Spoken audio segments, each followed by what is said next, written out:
जो हमारे पार्षद है वार्ड का, वो तो हमको पानी भी नहीं दे रही है। जाएंगे तो कहाँ जाएंगे अपना बाल बच्चा को लेकर। अब एक कोरोना काल में खाने पीने के लिए दिक्कत ही हो रहा है, लोगों का काम धाम नहीं है, परेशानी हम तो गरीब लोग है। हम लोग जब से नोटिस आया हमको हमारे पास से, हम लोग ना दिन में खाना खा सक रहे हैं ना रात को अच्छा से सो सक रहे हैं। सबका साथ सबका विकास, क्या यही है सबका साथ सबका विकास? गरीबों के साथ कांग्रेस का हाथ बोलने वाली है कांग्रेस पार्टी। आज जब गरीबों को उनकी जरूरत है तो उनका नल कनेक्शन कटवा रही है, उन्हें पानी और मौलिक सुविधाओं से वंचित होने के लिए मजबूर कर रही है। क्या यही है मानवता? इनके विरुद्ध हम सबको खड़ा होना होगा। Audio Jungle.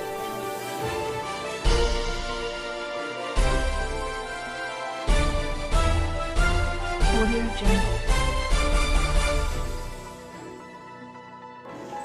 जय बस्तर साथियों, मैं नवनीत चांद, बस्तर अधिकार मुक्ति मोर्चा का मुख्य संयोजक और जनता कांग्रेस छत्तीसगढ़ जे का बस्तर जिला अध्यक्ष।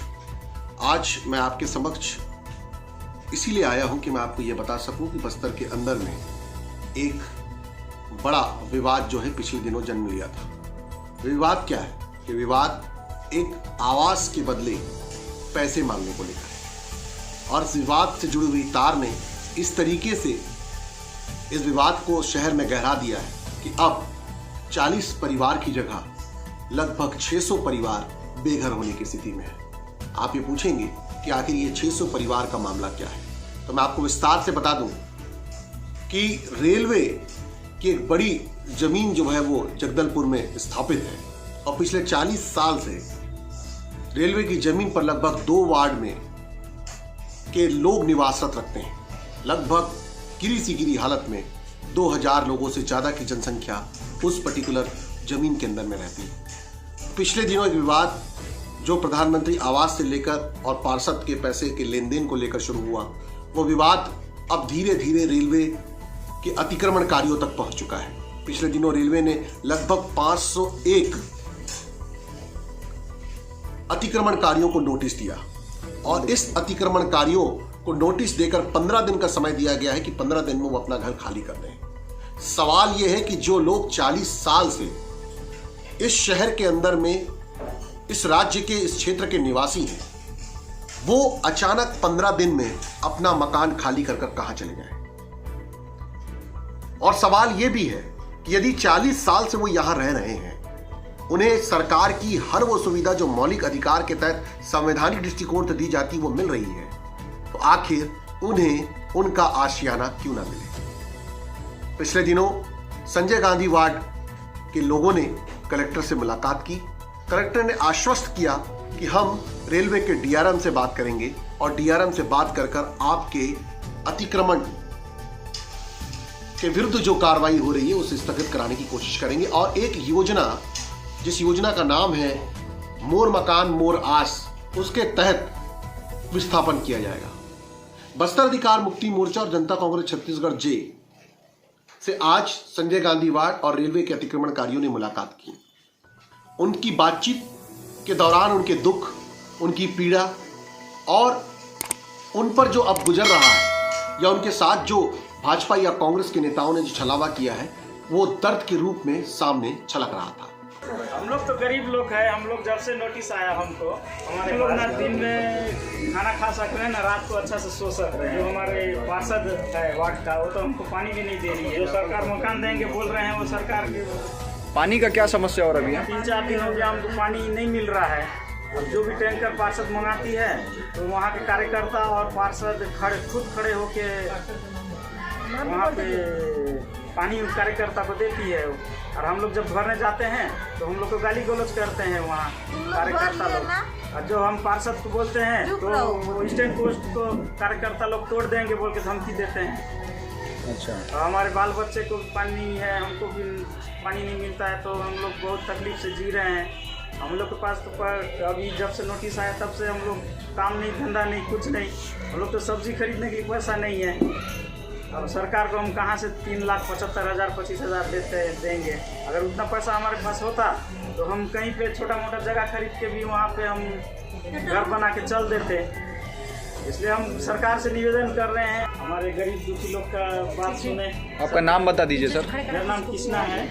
खड़े हैं। और आप कहाँ के निवासी हैं सर? मैं Sanjay Gandhi railway colony ward का निवासी हूँ। ऐसे हम लोग तो जिस जगह में है ना उसमें ना रेलवे का क्वार्टर है ना कुछ है, लेकिन इन लोग जो जगह में है ये रेलवे क्वार्टर का साथ लगा हुआ है इनका घर, और इनको 20 दिन से इनको तकलीफ है, ना उनका घर में लाइट है ना पानी का व्यवस्था है। बच्चे लोग काफ़ी दिक्कत ही जा रहे हैं इन लोग, क्योंकि काफ़ी परेशानी में है इन लोग। हम लोग तो चला हमारा मतलब पानी का सुविधा नहीं, कहीं से 2 बूंद पीने के लिए आ रहे हैं चल जा रहा है, लेकिन इन लोग का पास लाइट का व्यवस्था नहीं है। और जो जगह में है ना एकदम गंदगी जगह है, वहाँ यहाँ पे नाली है, वहाँ जंगल भी है, साफ कीड़ा काटने किसी को पता नहीं चला। फिर भी उन लोग मजबूरी का वजह से वहाँ पे चल रहे हैं कि जाएंगे तो जाएंगे। भाई किराया रिक्शा चला क्यों? किराया रिक्शा चला बचपन से 25 पैसा 8 आना चाहिए। वही टाइम से मेरे जगह नहीं, शिवाजी बिल्डिंग का नीचे में सो रहा था, हिंदुस्तान लाज का पास सो रहा था। मेरा कोई पानी का पीने वाला कोई नहीं पूछ रहा था। वही टाइम से आके रेलवे के झोपड़ी में तालपत्री काम क्यों? अभी लाइट नहीं है, पानी नहीं है, कुछ नहीं है। पानी अपनी चोरी के लाने से वो अपनी सांस बंद हो जा रही, नहीं देते। कॉलोनी वाले कहाँ से हम लोग ढूंढ के लाते हैं, कहाँ मंदिर से लाते हैं, हनुमान मंदिर कहाँ वो आती थी होटल का पीछे से पानी लाते हैं। हमको बहुत परेशान हो रहा है। ये कैसी संवेदनशीलता है? सरकार एक तरफ ये कहती है कि हम संवेदनशील हैं, भारतीय संविधान ये कहता है कि पानी और मौलिक सुविधाओं पर सबका अधिकार है। आज असंवेदनशील हो चुका है रेलवे का ये विभाग, और साथ ही साथ असंवेदनशील हो चुका है नगर निगम का सरकार। रेलवे की जमीन पर अतिक्रमणकारियों को हटाने का नोटिस क्या रेलवे के द्वारा दिया गया? उन्हें पानी तक पीने के लिए पानी मुहैया नहीं कराया जा रहा है। आज पीड़ितों ने जब हमसे मुलाकात की और अपनी पीड़ा बताई, तो वो पीड़ा सुनकर ये लगा कि शायद मानवता खत्म होने के कगार पर है। क्या नगर निगम की ये नैतिक जिम्मेदारी नहीं है कि जब तक इन पूरी समस्याओं का समाधान नहीं हो जाता तब तक मूलभूत सुविधाएं किसी भी तरीके से वहां वंचित ना की जाए? क्या ये इसकी जिम्मेदारी जिला प्रशासन, स्थानीय जनप्रतिनिधि की नहीं है, पार्षद की नहीं है, नगर निगम सरकार की नहीं है? आखिर ऐसी क्या मजबूरी है कि अपने ही लोगों को पराया करने का काम इस क्षेत्र के अंतर्गत में किया जाता है? पीड़ा यदि आप सुनेंगे तो आपको इस बात का एहसास होगा कि क्या पानी पीने से रोका जा सकता है? क्या नल के कनेक्शंस काटे जा सकते हैं? क्या बिजली के कनेक्शंस काटे जा सकते हैं सिर्फ इसलिए क्योंकि वो अतिक्रमणकारी हैं? क्या मानवता का कोई मोल नहीं? केंद्र के अंदर में बैठी हुई भाजपा की सरकार और राज्य में शासित करने वाली कांग्रेस की सरकार जो संवेदनशीलता का परिचय देती है, पोस्टरों के माध्यम से अपना प्रचार करती है, कहती है सबका साथ सबका विकास। क्या यही है सबका साथ सबका विकास? गरीबों के साथ कांग्रेस का हाथ बोलने वाली है कांग्रेस पार्टी, आज जब गरीबों को उनकी जरूरत है तो उनका नल कनेक्शन कटवा रही है, उन्हें पानी और मौलिक सुविधाओं से वंचित होने के लिए मजबूर कर रही है। क्या यही है मानवता? इनके विरुद्ध हम सबको खड़ा होना होगा। वो बस्तरवासी हैं और बस्तरवासियों के साथ कोई अन्याय बस्तर का कोई भी व्यक्ति स्वीकार नहीं करेगा। सवाल जो प्रशासन और सरकार के सामने और जगदलपुर के जनप्रतिनिधियों के सामने है वो ये है कि वो ये बताएं कि 40 साल से यदि वो वहां रहते हैं और ये जानते हुए जब सरकार ये जानती थी कि वो क्षेत्र रेलवे के अंतर्गत आता है तो उनका विस्थापन क्यों नहीं हुआ? सवाल नंबर 2 कि मोर आस योजना के अंतर्गत इस बात की सच्चाई विस्थापितों को क्यों नहीं बताई जा रही है कि उसमें एक बड़ा अंशदान उनको खुद को देना होगा?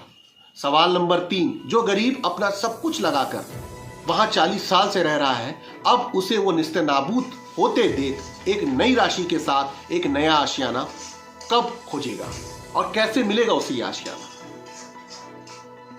जब ये पूरी परिस्थितियां जगदलपुर के अंदर निर्मित है तब यहां के क्षेत्रीय विधायक यूपी के अंदर में प्रचार करते पाए जा रहे हैं। वहां से वो लगातार ये प्रचार कर रहे हैं कि यूपी में हम मेहनत कर पसीना बहा रहे हैं। बस्तर की जनता, जगदलपुर विधानसभा की जनता ये जानना चाहती कि जिस समय वो क्षेत्रीय जनप्रतिनिधि की आवश्यकता यहां है वो यूपी में क्या कर रहे हैं। सवाल ये भी है कि रेलवे ने यही समय क्यों चुना जब विवाद 2 पार्टियों के बीच चरम सीमा पर था। सवाल ये भी है कि अब तक प्रशासन और जनप्रतिनिधि चुप्पी थामे क्यों थे। सवाल ये भी है कि घटना के 22 दिन गुजर जाने के बाद प्रशासन अपनी नींद से क्यों जागता है। और सवाल ये भी है कि अब तक उनको विस्थापित करने के लिए कोई ठोस कदम, कोई ठोस प्लान अब तक नहीं आया है। इसका जिम्मेदार कौन है। और सवाल ये भी है कि यदि वो वहां से विस्थापित हो जाते हैं, उनकी मकाने ध्वस्त कर दिए जाते हैं, तो उनका मुआवजा कौन देगा। और सवाल ये भी है कि जिनके सब कुछ लुट जाता है, वो नई राशि कहां से लाकर मोर आस योजना के अंतर्गत आवास पाने का प्रयास करेंगे। इन सब सवालों के जवाब खोजने के लिए बस्तर अधिकार मुक्ति मोर्चा और जनता कांग्रेस जी ने आह्वान किया है कि बस्तर के प्रत्येक लोगों का समर्थन इस समय की आवश्यकता है, क्योंकि ये बस्तर वासी है। रेलवे को यह बताना होगा कि 40 साल में उसने बस्तर को क्या दिया। रेलवे को यह बताना होगा कि यदि बस्तर ने उन्हें जमीन दी तो उसके एवज में उन्होंने 40 साल से बस्तर को क्या दिया। बस्तर उपेक्षित है, ना रेलवे लाइन का विस्तारीकरण है, ना हमें रेलवे लाइन के विस्तारीकरण के साथ को लेकर नए रूटों को जोड़ने का प्रयास है, ना हमें हमारी पुरानी ट्रेनें जो नाइट एक्सप्रेस है, बाकी ट्रेनें जो रूटों को जोड़ने वाली वो ट्रेनें मिल रही है, ना रेलवे की नियुक्तियों में बस्तर के निवासियों को भर्ती मिल रहा है।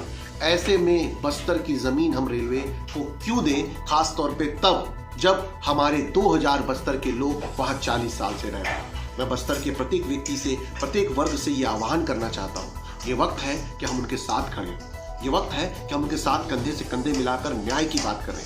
अगर जरूरत पड़ेगा तो हम न्यायालय का दरवाजा हमारे वकील माननीय संकल्प दुबे जी के माध्यम से खटखटाएंगे, पर साथ ही साथ हम ये अपील करते हैं प्रत्येक लोगों से कि हम सब के सब संग्रहित होकर एक साथ इस अन्याय के खिलाफ लड़ाई लड़ें और एक व्यवस्थित तरीके से निर्णय निकालें, ताकि सरकार, स्थानीय जनप्रतिनिधि और प्रशासन अपनी भूमिका को समझें और अपने कर्तव्य और अपनी निष्ठा के अंतर्गत अपनी गतिविधियां निभाएं। सड़क की लड़ाई लड़ने को हम तैयार हैं और न्यायिक लड़ाई लड़ने को हम तैयार हैं, पर जरूरत है इस समय एकता की, संगठन की एकता की और साथ ही साथ बस्तर की एकता की। हम सभी एक साथ होकर यह एहसास दिलाएं उन वार्डवासियों को कि हम भी आपके साथ हैं। जय बस्तर।